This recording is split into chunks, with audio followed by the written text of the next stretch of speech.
Esta semana, Vice News presenta Los musulmanes perseguidos de Myanmar. Investigamos cómo los Rohinyá, una minoría musulmana, ha sido desplazada de Myanmar para evitar una potencial limpieza étnica. Abuses against this population have been going on for decades. So we're talking about forced labor, killings, torture. Y después, ser gay en la República Islámica de Pakistán. Conocemos los retos que enfrentan los miembros de la comunidad LGBTQ en uno de los países más intolerantes en materia de diversidad sexual. तो इसका हुक्म ये है कि किसी बड़ी इमारत से उठाकर उसको नीचे फेंका जाए, ऊंची इमारत से गिराकर नीचे फेंक दिया जाए ताकि पूरे लोग इबरत हासिल करें।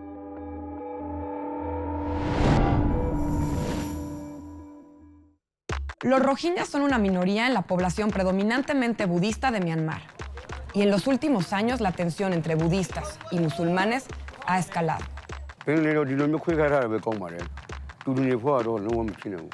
Después de fuertes enfrentamientos entre ambos, decenas de miles de Rohinyá fueron forzados a vivir en precarios campos de desplazados, algo que las organizaciones de derechos humanos han considerado como un crimen en contra de la humanidad. They treat us as an animal. They have no hope here, no job, nothing, you know. Vice News viajó a Myanmar para investigar la violencia y discriminación que sufre esta minoría étnica musulmana.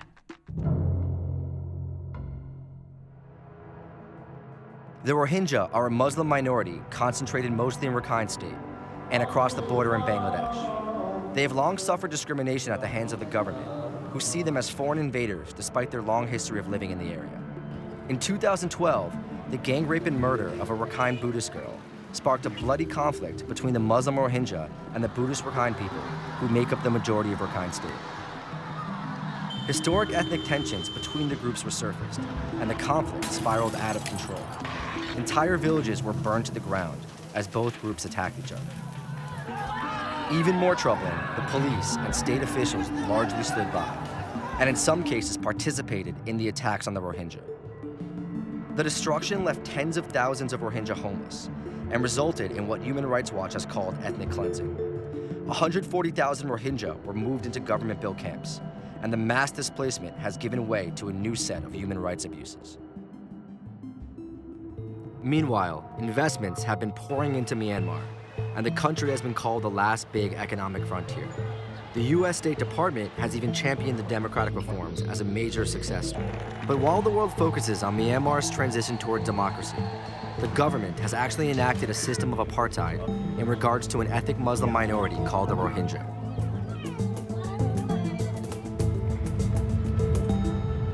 There's been a lot of excitement over what's been happening in Myanmar the past few years, as reforms have swept the country and the people have been granted a whole lot more freedom. But here in Rakhine State, things are pretty different. The Rohingya people have been rounded up into squalid camps where they've languished for years. We met up with a Rohingya community leader named Ong Wing in a camp near Sitwe. According with the government policy, we cannot assist, in Myanmar as a Rohingya people. We are not like a human being. They treat us as an animal. They have no hope here, no job, nothing, you know. How can I mention the situation? I am also facing very difficulties here. So my family is suffering. I am living here. What is my family life? You can't see them. We are not allowed to go free to Rangoon. In all of the camps, Rohingya face heavy restrictions and are forbidden from leaving. The camps have been referred to as refugee camps, but they are essentially internment camps. The Get Chong camp near Paktan is about an hour boat ride from the nearest city, and just one of the many camps where Rohingya are forced to live under the strict control of the government.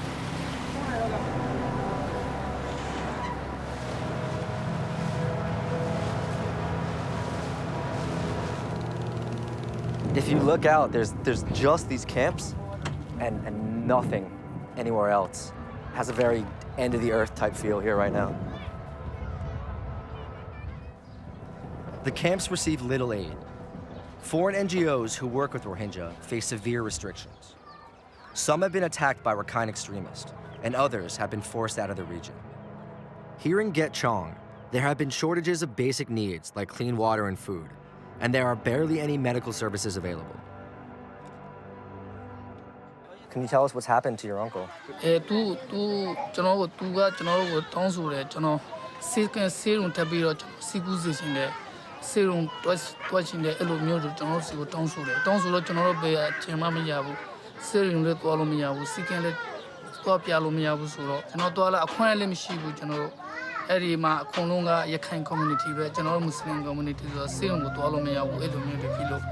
Nazir's uncle passed away shortly after. Abuses against this population have been going on for decades. So we're talking about forced labor, killings, torture. Matthew Smith is the founder and executive director of Fortify Rights, a nonprofit human rights organization that documents abuses against the Rohingya. Is the government of Myanmar, are they complicit in this? The government would love for the world to believe that what's happening in Rakhine State is a situation of communal violence. Nothing could be further from the truth. The abuses that we've documented and the abuses that have been happening for decades, these are abuses by the state. And in some cases, the abuses go straight to the top. So we're talking about the highest levels of government in Myanmar. There are roads for Buddhists, roads for Muslims. Muslims are not allowed to leave their village without permission. Outside of the camps, the city of Sittwe moves along, with one major difference. No more Rohingya live there, except for those in a fenced-off ghetto away from the center of town. Fear and distrust of the Rohingya is commonplace. Some Buddhists in Myanmar fear a Muslim population boom and see the Rohingya as illegal immigrants from Bangladesh, hell-bent on taking over their country and threatening its Buddhist identity. A small number of Rakhine Buddhists also lost their homes in the 2012 fighting, and we headed to the fairly well-kept camps they live in to talk with them about the situation.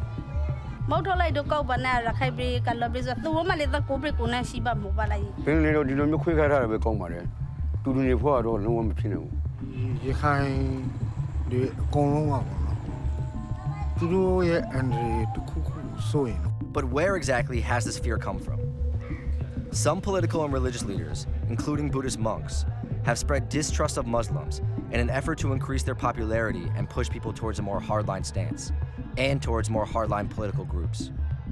Though his influence has waned, Wiratu, a Buddhist monk who serves as a spiritual leader of the popular Buddhist extremist political organization Mabata, has been one of the most vocal anti-Islam proponents.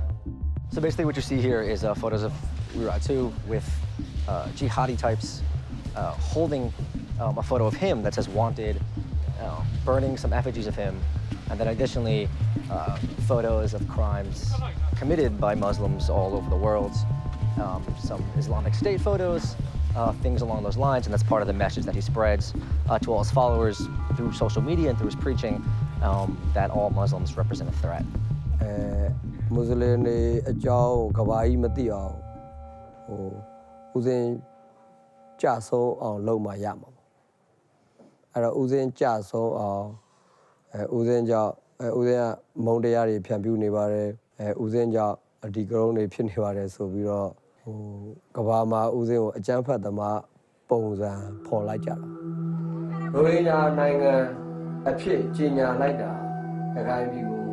Islamic State to Rome look, dear way, a deep village of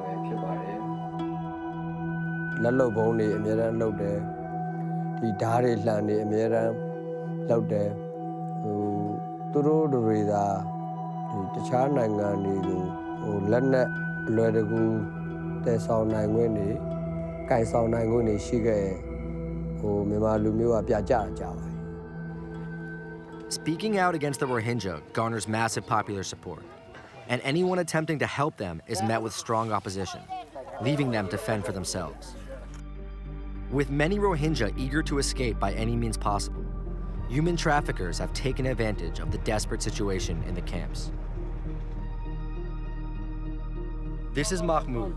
He's 17 years old and was rescued from a trafficker after spending 12 days on a boat last summer. His parents paid the equivalent of $413 after they were promised he'd be taken to a job in Malaysia. What were the conditions like on the boat? Yeah, Angel had the building of the building. Why are going learn mate money? Money busy the Alabra. तो बाद 3 दिन बाद 2 दिन बाद दे दूँगा। When you were on the big boat, did you think at one point that you were going to die? तर दाई दिया लो थी मारा यार माने उठी दिया लो थी ताज जब मारा दो को बैग मारा दिक्कत माने। Mahmoud is just one of the tens of thousands of Rohingya who have been smuggled or trafficked since 2012. The United Nations High Commissioner for Refugees puts the number as high as 160,000. We're here at the western edge of the camps, facing the Bay of Bengal. And these 3 ships right here, these are used by traffickers. It's the first step in the trafficking process. People are loaded into these boats before they're taken about 20 miles into sea, where there are giant boats waiting. Those boats are loaded extremely full, and then they make the journey to Malaysia or Thailand. Once these ships made their way to Thailand, en route to Malaysia, they'd be handed a telephone and they'd be told, you need to raise $2,000 for your freedom, or we will either kill you or you will die here. Or another option would be to sell them off to a situation of slave labor. And they were making so much money that they had little regard for their human cargo that was dying, and in some cases in large numbers. Southern Thailand, where the mass graves were found in the spring of 2015, has been a trafficking hotspot, where well-established gangs and criminal enterprises have connected with human traffickers. We met with a police informant familiar with the human trafficking system. His identity has been concealed for his safety. Do you think there are more mass graves around here? Are there more people that have been killed that haven't been discovered? Yes, sure. Some of the government officers, they inform local authority to stop digging the graves, because then international community and also the other countries, they can see some of the evidences. So it will not be good for Thai reputation. So you know of other undiscovered mass graves that are around here? If we walk in the mountain, we will just walk on the dead body. Who's profiting off this? Transnational criminal syndicates are profiting off of this. Government officials, not only in Myanmar, but also in Thailand, have been profiting off of this. People have become hugely wealthy off of this trade in human beings. And no one's really doing much about it. That's right. And some governments, such as the Thai government, right now are attempting to convince the world that they are taking the situation of human trafficking very seriously. They also have link with some government officers. They do business. So these government officers, they protect their business. And it's not just Thai authorities that are alleged to be working with the trafficking gangs. Authorities in Myanmar are also colluding. Some people have essentially been intoxicated by this romantic narrative that democratic change is sweeping through the country and that the situation will necessarily turn out great for all populations in Myanmar. And I think part of the reason why the international community has not done more is because there are certain political and economic incentives to not having these inconvenient conversations with senior government officials. And for the international community to know what's happening and not do anything, this is essentially the hallmark of complicity. The human trafficking situation may have slowed down for now, but the conditions in Rakhine State show little signs of improvement. Worse, it seems as if the international community may be willing to accept the status quo, sacrificing the Rohingya for political expediency. Critics have alleged that the United Nations has prized maintaining good relations with the government over stopping the oppression of the Rohingya.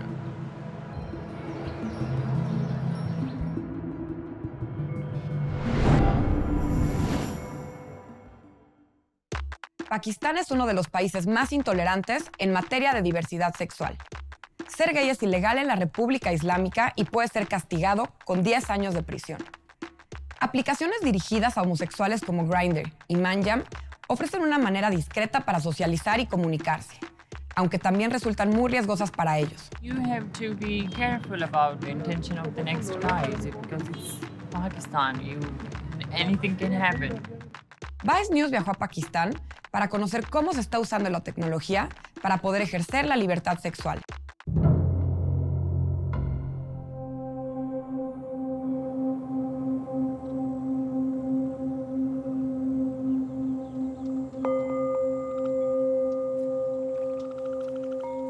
पूरा दुनिया थाला हर से मालूमात मिलावेगी हर से कीगी सोना पूरे दा mobile नवे दा इंटरनेट नवे खाना दा शपकी इस चाहता आमनो वले हाल को ला पता न वाची दा सदी दा सनदी Da ka perio gat sa desta. No da ka san tol mung rawanda se guru chia siara yo be banda se shale male pakidi. No chikala do ka san azgir shu ko tu alta dwala kan la jau.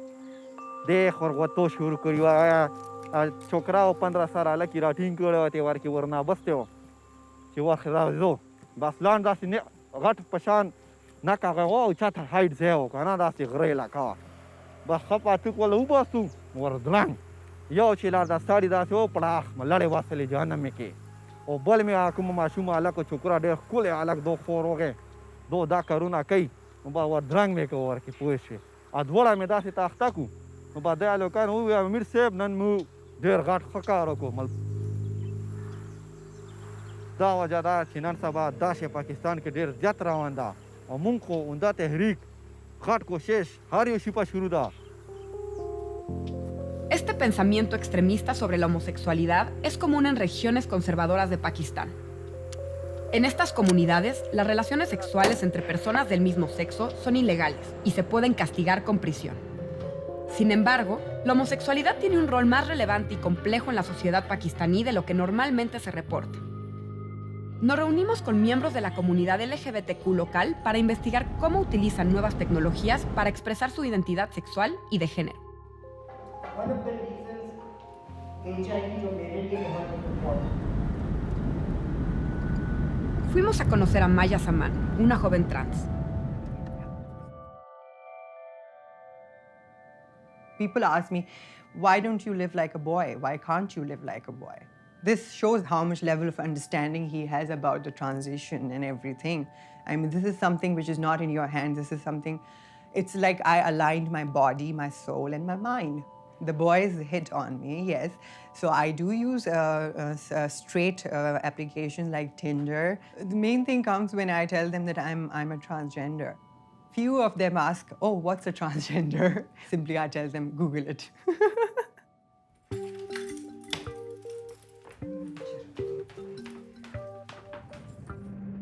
Maya nos presentó a una amiga trans, quien es su compañera de departamento. How are you?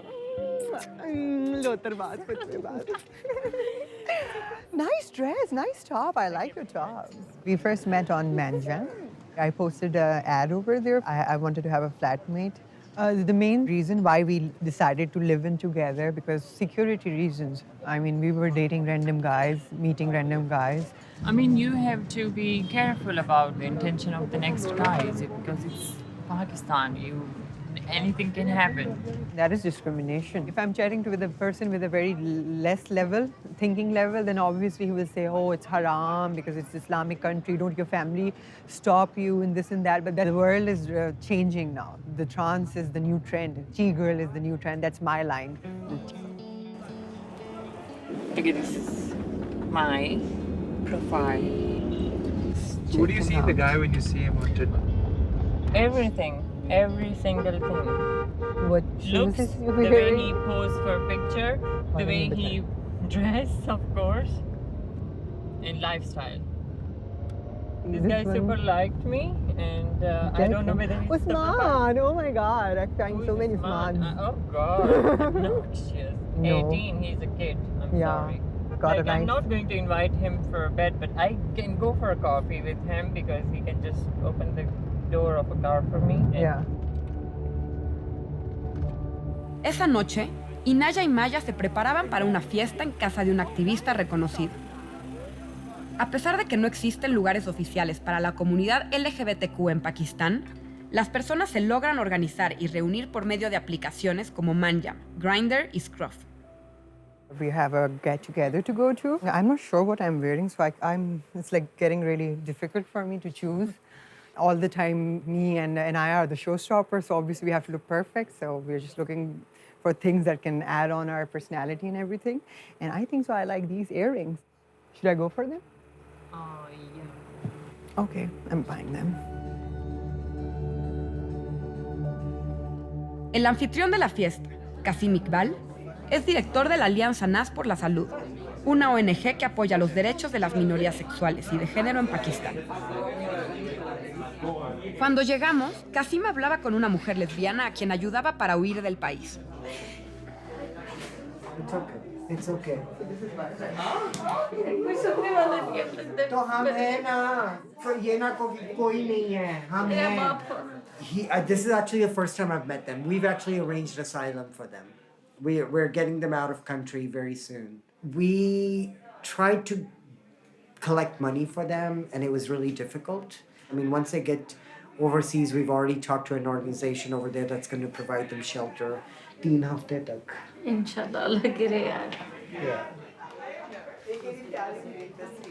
I think in Pakistan, a lot of people are sort of isolated. They can't share who they are with anyone. But I think what's interesting is that all this technology is actually allowing people to mix much more.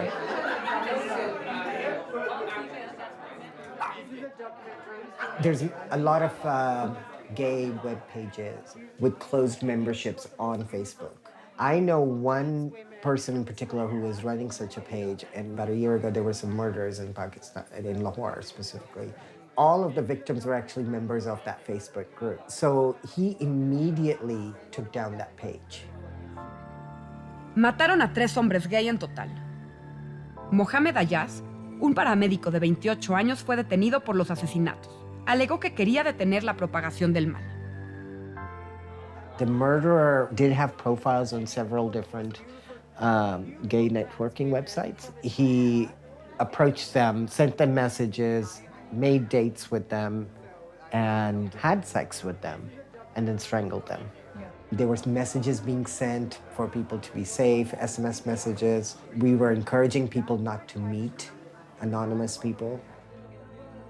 Uno de los mayores obstáculos para la integridad de las personas LGBTQ en Pakistán es el sistema religioso.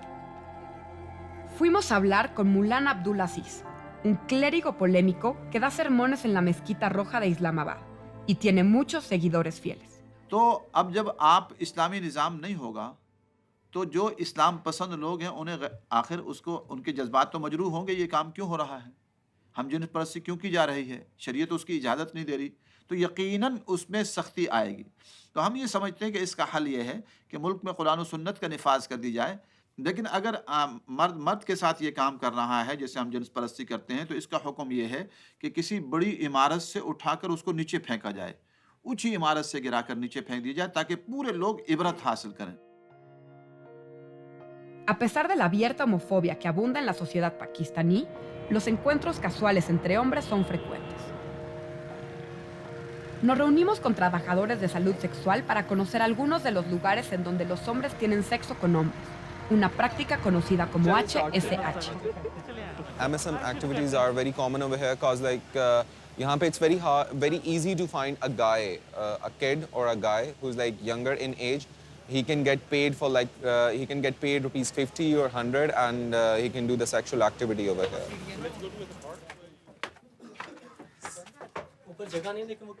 ये उनकी जगह लोग रात को आते हैं यहाँ पे सोने के लिए, मतलब कि जिस तरह जो आउटसाइडर होते हैं उनका घर नहीं होता यहाँ पे तो वो दूसरे सिटी से आते हैं, लेकिन रात गुजारने के लिए वो यहाँ पे 50 रुपये की या 30 रुपये की टिकट लेते हैं 4 रुपये पर रात गुजारने के लिए. तो वो यहाँ पे लोग सोते हैं और सुबह को उठ के अपने काम पे या कुछ भी. उनमें से MSM बिहेवियर यहाँ रात को रोकने टोकने वाला नहीं होता, जैसे मर्जी आए लाइट ऑफ करें और अपना काम करें और चले जाए, चाहे आधा घंटे के लिए आए, चाहे 2 घंटे के लिए, चाहे 4 घंटे के लिए आए और 40 रुपये दें और अपना काम करें और चले. Fuimos a un parque local en donde la gente suele socializar y nos reunimos con 2 trabajadores sexuales. क्या कह रही थी आपको? शादी मुबारक. क्या वजह थी? जस्ट आप कह सकते हो कि ये हाँ गे मैरिज समझ रहे हैं या समथिंग काइंड. वो टीज कर रहे हैं, वो छेड़ के जाते हैं कि वो शरारत करके वो चले गए कि आगे हम उनको बात करेंगे, उनको टॉक करेंगे उनके साथ. नॉर्मली आपको कितना टीज करते हैं? नॉर्मली सब लाइक कहले के पीछे से आवाज़ करेंगे कि एक समथिंग लाइक हॉर्नेट या गे चैट, ये 2-3 ही हैं ज़्यादा पॉपुलर ना, जो जिनके बारे में ज़्यादा लोगों को पता है और उसके ऊपर अच्छे लोग भी मिलते हैं. Nos mostraron cómo se acercan a clientes potenciales para ofrecerles sus servicios. Faisalabad कौन से एरिया से? फैसलाबाद हम लोग एक सिंह से. अच्छा. आप जिम नहीं जाते? नहीं, मुझे जिम वाले लड़के बड़े अच्छे लगते हैं जिनके हाय ना ये नहीं, चेस्ट तो माशाल्लाह, बॉडी तो छोटी तो आप. ये भाई कैसे अच्छे, लेकिन इनके नहीं लग रहा. मेरी कोई नहीं है यार. मुझे भी यही अच्छा लग रहा है. तो आज इसने मुझसे पूछा है कि यार आप आते हो डेली और आज आप इस तरह यानी कि आए हो यहाँ पे, तो मैंने उसे बताया। तो फिर उसके बाद कहता है अच्छा इफ़ यू डोंट माइंड क्या मुझे आपका सेल नंबर मिल सकता है। मैंने सर्च करते हैं, मैंने उसे बताया कि भी मैं कहा आप क्या पे करोगे, आप क्या करते हो। उसे बताया कि जी मैं ऑफिस यानी कि ऑफिस में जॉब करता हूँ ये वो। तो फिर मैंने उसे कहा मैं कहा इट्स ओके, मैं 2000 मैंने उसको देख के उसकी जेब जो उसकी हालत थी मैं कि ठीक है और ईजिली यानी कि फैमिली से मिलवा सकते हैं, ठीक है। सारी बट पता वो ये इतना कहते हैं कि लड़कियों की तरह नहीं आपने चलना, हमारा घर आ गया। पहले कहते चलो कंट्रोल करना है कि अपने आप को। हाँ, शादी करनी पड़ती है घर वालों की खुशी के लिए ना, कि जिस तरह हमारे घर वाले होते हैं उनके सपने होते हैं कि हमारा बेटा है, इसकी शादी होगी, इसके बच्चे होंगे, हम उन्हें खिलाएंगे। ज़ाहिर है हम अपने घर वालों की खुशी के लिए फिर इतना तो कर ही सकते हैं ना, जिन्होंने हमें पैदा किया है। Nos volvimos a encontrar con Inaya y Maya. Su estatus social les ha permitido vivir abiertamente como mujeres. Sin embargo, la mayoría de los pakistaníes trans no pueden hacerlo. Cuando llegamos, un médico les estaba administrando su tratamiento hormonal. Accedió a darnos una entrevista a cambio de mantener su anonimato. It is not produced by the transgender's body, so you need to take it regularly. You need to have a dose of it either monthly or weekly. It has the good effects and it has the bad effects as well because it weakens the bones and the muscles. People are not doing it safe in Pakistan because they're either overdoing it or they're doing it the wrong way. There are lots of transgenders who have done suicidal attempts. So it's better that I, as a doctor, can do it the right way for them. So I started taking hormones in January 2014. It's going to be 2 years now. All my other friends were saying that you will eat a lot or you'll get fat or this and that. After 3 months, I started seeing the effects on me. People think that Pakistan is a very conservative place. Pakistan does not do this, Pakistan does not do that. But the thing is that the society over here is too closed. People do everything behind closed doors. So many big politicians, so many big designers, celebrities would love to have a life like us. But because of so many things, social constraints, family constraints, and religion, culture, so they don't just come out. Nos despedimos de Inaya y Maya para encontrarnos con Kasim en sus oficinas. The government of Pakistan is always keeping an eye out. They do know what we are doing. So the gay community is very scared. And this particular video was actually shot in some rural areas in the mountains. And apparently a boy has been caught in the act. They're sodomizing him with a thick branch of a tree. We get evidences of these cases through the community. They're usually sent to us, sometimes through WhatsApp, sometimes through Facebook. Really disturbing part is we can't really do much with those evidences because we can't go to the police with those evidences. We can't go to the Human Rights Commission of Pakistan with them, and we feel helpless. A pesar de los peligros que enfrenta la comunidad LGBTQ pakistaní, el anonimato del mundo cibernético les permite expresar libremente su identidad de género y sexualidad. Esta es una libertad parcial. Mientras tanto, la esperanza de poder vivir abiertamente dentro de la sociedad y sin peligro continúa. It makes you feel helpless. It makes you feel devastated at times. It makes you feel a lot of things, but I still have hope. This is the Islamic Republic of Pakistan. It is against Islam to judge people and to discriminate against people. The LGBT community is also good Muslims. It is very important for them to be accepted by their religion.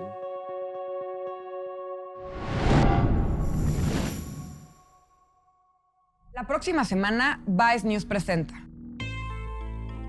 La heroína mexicana, la ruta de la amapola. Ain't not cool about this shit at all, man. I've lost all my childhood and all my adulthood to this shit, man. México se ha convertido en el tercer productor de opio en el mundo y fuente principal de heroína para Estados Unidos. En nuestro episodio final de esta temporada, presentamos una investigación especial sobre la heroína mexicana. Los delitos como extorsión, como el secuestro, como el robo, el asalto, la ejecución, el asesinato, todos ellos pueden derivarse de la actividad medular que es la producción de la amapola, de la goma de opio. Busca más documentales y noticias de todo el mundo en vicenews.com, en nuestro canal de YouTube o nuestra cuenta de Facebook, Vice News en Español, o en este mismo espacio la próxima semana.